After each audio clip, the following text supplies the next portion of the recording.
Ouch! See how quickly I moved my hand from the hot stove? Our bodies have a system in place which enables us to react really quickly, called reflex reactions. Reflex reactions are immediate, unconscious responses to a stimulus that provides us with protection and facilitates our survival.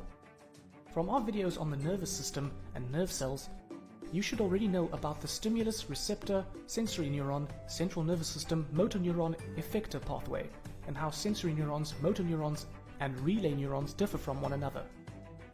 In this video, we are going to look at what happens in reflex reactions. Touch a boiling plate, face to face with a lion, eye reacting to bright light, you want a fast reaction. When your safety demands a quick response, the signals may bypass the brain and be acted upon as soon as they reach the spinal cord. These shorter pathways are called reflex arcs.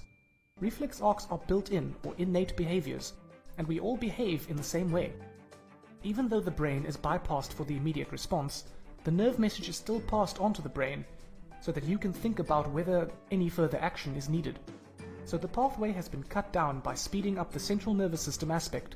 The message reaches the spinal cord and heads straight back out down the motor neuron to produce a response. See what happens when you touch a hot object. There are two types of reflex. Simple reflexes, like we have seen already, where the brain is not aware of the initial response. This aids your survival. You can also have conditioned reflexes. These involve prior thought or learning, and your body responds subconsciously because of this. Pavlov's dogs is an example of conditioned learning. During his experiments, Pavlov rang a bell immediately before feeding the dogs.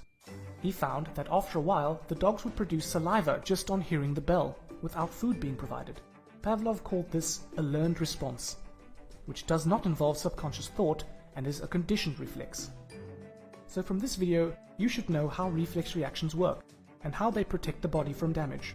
Everyone does them and have no conscious control of what is happening, but your brain can then choose to override the initial response or act further, because this message does get sent onto the brain as well.